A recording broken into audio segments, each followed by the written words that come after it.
Bienvenidos a Tinta y Análisis. Prepárense para una inmersión profunda, una que nos lleva a cuestionar las líneas, esas líneas borrosas entre la fe y el poder. Suena intenso. Hoy nos adentramos en el mundo de la Iglesia Universal del Reino de Dios. Mejor conocida en México como Pare de Sufrir, ¿no? Exacto. Y nuestro guía en este viaje, bueno, es el periodista Fabricio Briviesca. Sus reportajes sobre esta iglesia han generado un montón de controversia. Y bueno, debate, por supuesto. Lo que hace tan fascinante este caso, al menos para mí, es que Briviesca no viene de afuera. O sea, él fue miembro de la iglesia. Imagínate. Pasar de creyente a crítico, ¿no? De experimentar la fe desde adentro, a cuestionarla desde afuera. Eso le da a sus denuncias un peso, una perspectiva única. Totalmente. Y esa perspectiva, basada en sus propias vivencias y testimonios de otros exmiembros, pinta un panorama bastante complejo. Por decirlo suavemente, ¿eh? Sí, Briviesca incluso llega a sugerir que la iglesia, en lugar de acercar a la gente a Dios, la aleja. Una acusación fuerte, sin duda. Para entenderla bien, debemos comprender primero qué es la Iglesia Universal del Reino de Dios. Claro. Fundada en Brasil en 1977 por Edir Macedo. Esta iglesia neopentecostal tiene una doctrina particular, una mezcla de evangelismo, catolicismo y creencias afrobrasileñas. Una combinación bastante peculiar, ¿no te parece? Y si a eso le sumamos la teología de la prosperidad como eje central de su doctrina, las cosas se ponen aún más interesantes. La teología de la prosperidad, con su promesa de bienestar económico a cambio de sacrificios a Dios, es un tema que ha generado mucho debate, dentro y fuera del cristianismo. Claro. Algunos la consideran una distorsión del mensaje bíblico, mientras que otros, la defienden como una forma válida de interpretar la voluntad de Dios. Y es precisamente ahí donde Briviesca enciende la mecha. Él argumenta que la iglesia se aprovecha de la fe de las personas, especialmente de las más vulnerables, ¿no? Para obtener beneficios económicos. Ya veo. Y lo hace, según él, a través de una serie de prácticas que van desde lo cuestionable hasta lo francamente abusivo. Suena fuerte. Uno de los puntos que más polémica ha generado es la venta de objetos bendecidos. Interesante. Briviesca llama a esto prácticas fetichistas y describe una amplia gama de productos: agua bendita, aceite consagrado, la rosa milagrosa, la vara de Jacob. Espera, la vara de Jacob. Sí. ¿En serio? Hasta piedras de la tumba de Jesús. Piedras de la tumba de Jesús, ¿verdad? Así es. Y según Briviesca, muchos de estos objetos no son más que cosas comunes y corrientes, cosas a las que se les atribuye un poder mágico, por el simple hecho de haber sido consagrados por la iglesia. Suena a un esquema de marketing bastante efectivo, por no decir cínico. Efectivo sin duda y lucrativo. Briviesca cita a un exmiembro que afirmaba que el agua bendita pues era simplemente agua del grifo, el aceite consagrado, aceite de cocina común, y las piedras de la tumba de Jesús. Bueno, digamos que su procedencia era más terrenal que celestial. Eso sí que es jugar con la fe de la gente. Y lo que me intriga es, ¿cómo justifica la iglesia la venta de estos objetos? Claro. ¿Acaso no hay una contradicción con las enseñanzas bíblicas? Ahí es donde Briviesca, con su conocimiento de la Biblia, desmonta el argumento de la iglesia. Él cita versículos de Ezequiel e Isaías, que condenan el uso de amuletos y encantos, ¿no? Afirmando que Dios no necesita intermediarios ni objetos mágicos para bendecir a sus fieles. Tiene sentido, pero la cosa no termina ahí, ¿verdad? No. También hay acusaciones de abuso de poder por parte de los pastores. Lamentablemente sí. Briviesca incluye en su reportaje el testimonio anónimo de un exmiembro, que describe un patrón de comportamiento abusivo por parte de algunos pastores. Habla de maltrato a los asistentes, humillación pública de los miembros, rechazo de ofrendas consideradas insuficientes, e incluso una acusación de brujería por parte de un pastor contra un asistente. Brujería. Sí. Eso ya es cruzar una línea muy seria. Es difícil de creer que este tipo de cosas sucedan en un lugar que se supone que es un espacio de amor y compasión. Y esto nos lleva a uno de los puntos más controvertidos, las prácticas de diezmo a la Iglesia Universal. Un tema que, como verás, está en el centro de la crítica de Briviesca. Entiendo que el diezmo es un tema delicado, con diferentes interpretaciones dentro del cristianismo. ¿Podrías explicarnos cuál es la postura de Briviesca al respecto? Claro. Primero hay que entender que la Biblia habla del diezmo como una ofrenda voluntaria y alegre.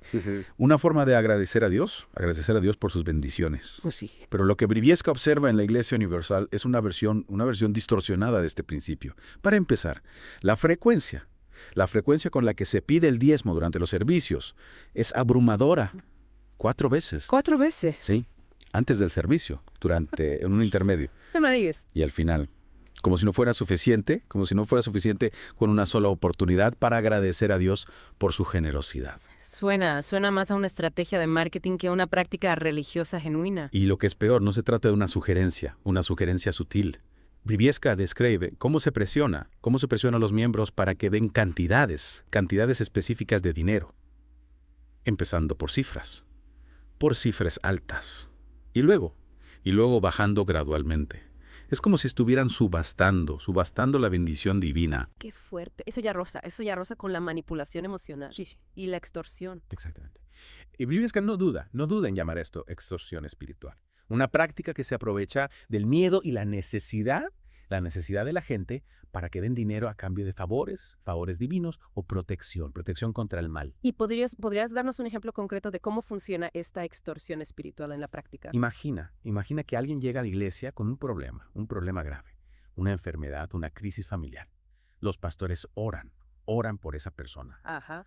Pero luego le dicen que para que el milagro sea duradero, debe dar una cantidad específica de dinero 7 veces. 7 veces. Es decir, se condiciona la ayuda divina al pago de una especie de cuota. Es terrible. Se aprovechan de la vulnerabilidad de las personas en momentos de crisis, cuando su fe y su esperanza están más frágiles. Y si a esto le sumamos el remate del milagro, la cosa se vuelve aún más turbia. Imagina una subasta donde se puja por la bendición divina. Los pastores empiezan pidiendo grandes sumas de dinero. Y poco a poco van bajando la cantidad hasta que alguien gana el milagro. Es una manipulación descarada, una perversión del concepto de la fe. Y Briviesca lo denuncia como una práctica que va en contra de los principios bíblicos del diezmo, que hablan de dar con alegría y de acuerdo a las posibilidades de cada uno, no bajo presión o manipulación. Entonces, si la iglesia recauda tanto dinero a través del diezmo, la venta de objetos bendecidos y estas prácticas de extorsión espiritual, ¿qué hace? ¿Qué hace con todo ese dinero? ¿Realmente lo utiliza para ayudar a los necesitados? Esa es la pregunta del millón. Y una de las que Briviesca intenta responder en su reportaje. Su investigación sugiere que la iglesia no es transparente en el manejo de sus finanzas, lo que genera dudas sobre el destino final de las donaciones. ¿Y qué hay de las campañas de evangelización, de la Santa Cena, de ayuda a los pobres? ¿No se supone que ese dinero se utiliza para financiar ese tipo de actividades? Esa es la versión oficial. Pero Briviesca afirma que, según sus fuentes, estos eventos son financiados en gran parte por los pastores y voluntarios, no por la iglesia en sí. Es decir, que lo que más contribuyen son los que menos recursos tienen. Es una paradoja, ¿no? La iglesia pide sacrificios económicos a sus fieles. Pero al parecer no está dispuesta a hacer esos mismos sacrificios con el dinero que recauda. Esa es una de las muchas contradicciones que Briviesca pone al descubierto de su investigación. Y para completar el panorama, tenemos las prácticas espiritistas y los exorcismos. Otro aspecto que genera controversia y preocupación. Hablemos de eso, porque el tema de los exorcismos siempre ha estado rodeado de misterio y debate. ¿Cuál es la postura de Briviesca al respecto? Briviesca señala que la iglesia hace mucho énfasis en los exorcismos. Prácticamente los convierte en un espectáculo público. Y lo que le preocupa es que los pastores no tienen la autoridad ni la preparación espiritual para realizarlos de forma segura y responsable. Es un tema delicado, sin duda. ¿Qué dice la Biblia sobre los exorcismos? Porque entiendo que no son una práctica exclusiva del cristianismo. Claro. En la Biblia hay varios ejemplos de Jesús y sus discípulos realizando exorcismos. Pero la Iglesia Católica, por ejemplo, tiene normas muy estrictas para realizarlos. Solo un sacerdote o prelado autorizado puede llevar a cabo un exorcismo. Y se requiere un proceso de discernimiento para descartar enfermedades mentales. Y asegurarse de que realmente se trata de una posesión demoníaca. Y Briviesca duda que los pastores de la Iglesia Universal cumplan con estos requisitos. Exactamente. Él cuestiona si realmente están preparados para lidiar con las fuerzas espirituales que se invocan en un exorcismo. Además hay un riesgo real para los presentes durante estas prácticas. Si estamos hablando de un espíritu maligno, existe la posibilidad de que se pegue al pastor o a cualquiera de los asistentes. Un punto importante que Briviesca destaca, y con esto creo que hemos cubierto una buena parte del terreno. ¿Qué te parece si hacemos una pausa aquí y continuamos en la próxima parte? Me parece perfecto. Hay mucho más que discutir sobre este tema tan complejo y fascinante. Retomando nuestra inmersión en el mundo de la Iglesia Universal del Reino de Dios y el reportaje de Fabricio Briviesca, creo que es importante detenernos en un aspecto crucial. Sí, de acuerdo. Nos quedamos hablando de los exorcismos y de las dudas que plantea Briviesca sobre la capacidad de los pastores, ¿no?, para realizarlos de forma segura, responsable. Exacto. Y lo que me parece fascinante aquí es cómo Briviesca utiliza su conocimiento de la Biblia y de la doctrina católica para cuestionar las prácticas de la Iglesia Universal. No se limita a decir esto está mal, sino que argumenta su postura con referencias concretas, con ejemplos, con una lógica que invita a la reflexión. Es cierto, su crítica no se basa en la emoción o en el prejuicio, sino en un análisis riguroso de las prácticas de la Iglesia a la luz de las Escrituras y de la tradición cristiana. Y eso es lo que hace que su trabajo sea tan valioso. Nos obliga a pensar críticamente, a cuestionar lo que damos por sentado, a no aceptar las cosas simplemente porque alguien con autoridad las dice. Nos invita a ser dueños de nuestra propia fe, a buscar la verdad por nosotros mismos. Totalmente de acuerdo. Y hablando de cuestionar, hay otro aspecto que Briviesca menciona y que me dejó pensando: la falta de transparencia financiera de la Iglesia. Si se recaudan grandes sumas de dinero en nombre de Dios, ¿dónde va ese dinero? ¿Se utiliza realmente para ayudar a los necesitados o para financiar los lujos de los líderes? Esa es la pregunta que muchos hacen. Y no solo en el caso de la Iglesia Universal. La relación entre la fe y el dinero es un tema complejo y delicado que ha generado debate a lo largo de la historia del cristianismo. Briviesca, con su investigación, pone el dedo en la llaga al cuestionar el manejo financiero de la Iglesia y al denunciar la opacidad que lo rodea. Su reportaje apunta a que la Iglesia no rinde cuentas de forma clara sobre el destino de las donaciones, lo que genera sospechas sobre un posible uso indebido de los fondos. ¿Recuerdas que mencionamos las donaciones de autos, casas, grandes cantidades de dinero? Y luego, por otro lado, tenemos las campañas de evangelización, la Santa Cena, la ayuda a los pobres, que según Briviesca son financiadas en gran parte por los pastores y voluntarios, no por la Iglesia en sí. Es decir, que los que más dan son los que menos tienen. Una situación que, si se confirma, sería éticamente reprobable. La Iglesia debería ser la primera en dar ejemplo de solidaridad y transparencia, en utilizar sus recursos para ayudar a los más necesitados, no para enriquecer a sus líderes. Y si a eso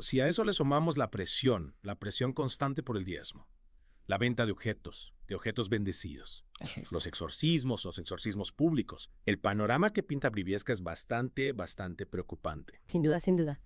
Pero creo que es importante recordar que esto es solo una versión de la historia. La Iglesia Universal tiene sus propios argumentos y sus propios seguidores que creen en su mensaje. Nuestro objetivo aquí no es juzgar, sino analizar, presentar la información de forma objetiva y dejar que cada uno saque sus propias conclusiones. De acuerdo. No se trata de demonizar a la Iglesia ni a sus líderes, sino de analizar sus prácticas a la luz de la razón, de la ética, de cuestionar lo que nos parece cuestionable, de buscar la verdad más allá de las apariencias. Exactamente. Y creo que el trabajo de Briviesca nos ofrece una oportunidad valiosa para reflexionar sobre el papel de la religión en nuestras vidas, sobre cómo la fe puede ser utilizada para bien o para mal, sobre la importancia de ser críticos y no dejarnos llevar por las emociones o por la autoridad. Completamente de acuerdo. Y hablando de figuras de autoridad, Briviesca también menciona un detalle que me pareció muy significativo: la figura del fundador de la Iglesia, Edir Macedo. Un personaje que ha estado rodeado de controversia a lo largo de su trayectoria. Sí. Edil Macedo, el controvertido pretendido obispo que construyó un imperio religioso y mediático, un hombre que no deja a nadie indiferente, que genera admiración en unos y rechazo en otros.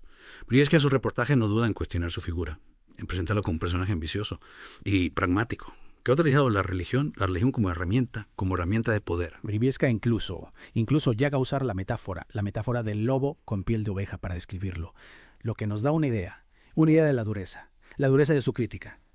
Y no solo eso, también menciona que Macedo estuvo en la cárcel, aunque no especifica las razones del encarcelamiento. El solo hecho de mencionar el pasado carcelario de Macedo ya siembra la duda sobre su integridad y sobre la legitimidad de su liderazgo. Es como si Briviesca nos estuviera diciendo, cuidado, este hombre no es quien parece ser. Y si el líder no es confiable, ¿qué podemos esperar? ¿Qué podemos esperar de la institución que dirige?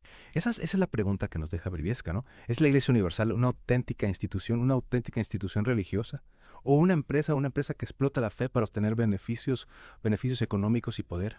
Esa es la pregunta del millón, la que cada uno debe responderse a sí mismo después de analizar la información disponible, de escuchar los diferentes puntos de vista, de reflexionar sobre sus propias experiencias y creencias. Creo que es importante que cada uno de nosotros como individuos nos hagamos esa pregunta y busquemos nuestras propias respuestas. No se trata de aceptar ciegamente lo que nos dicen, sino de investigar, analizar, pensar por nosotros mismos. Totalmente de acuerdo. No se trata de ser crédulos o incrédulos, sino de ser críticos, de utilizar la razón y la ética para discernir la verdad de la mentira, lo auténtico de lo falso. Y hablando de discernir, creo que hemos llegado a un buen punto para hacer una pausa y reflexionar sobre todo lo que hemos discutido hasta ahora.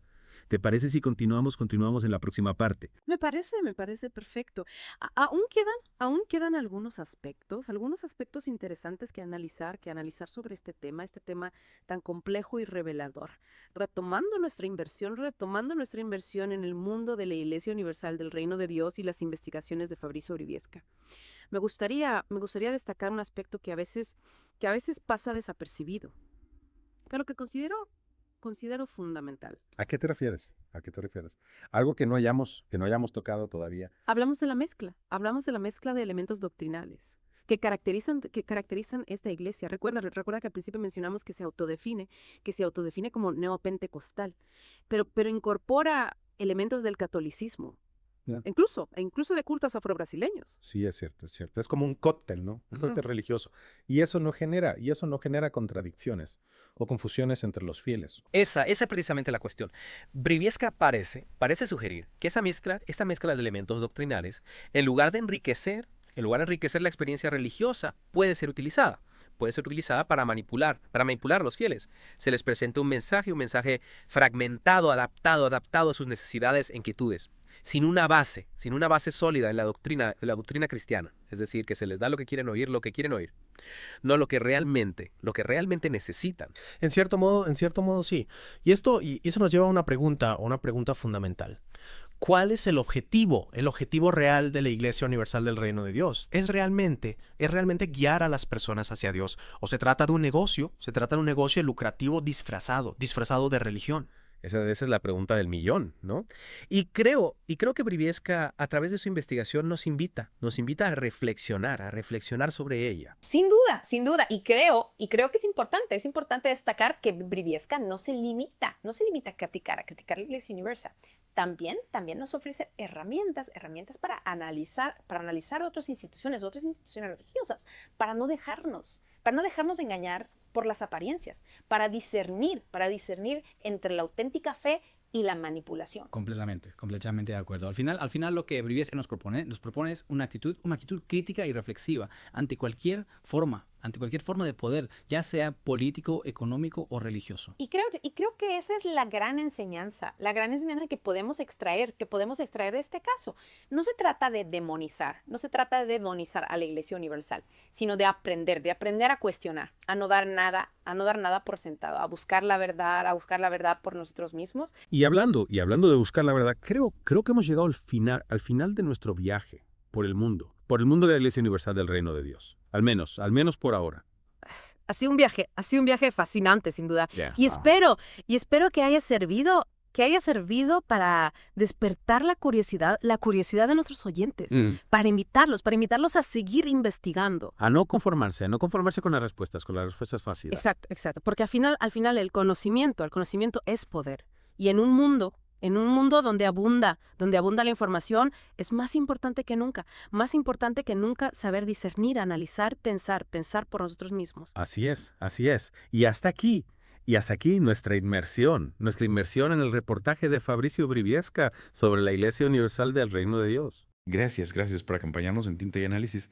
Esperamos que esta profunda inmersión les haya dado nuevas perspectivas sobre este tema tan complejo. Y recuerden, la búsqueda de la verdad nunca termina. Hasta la próxima.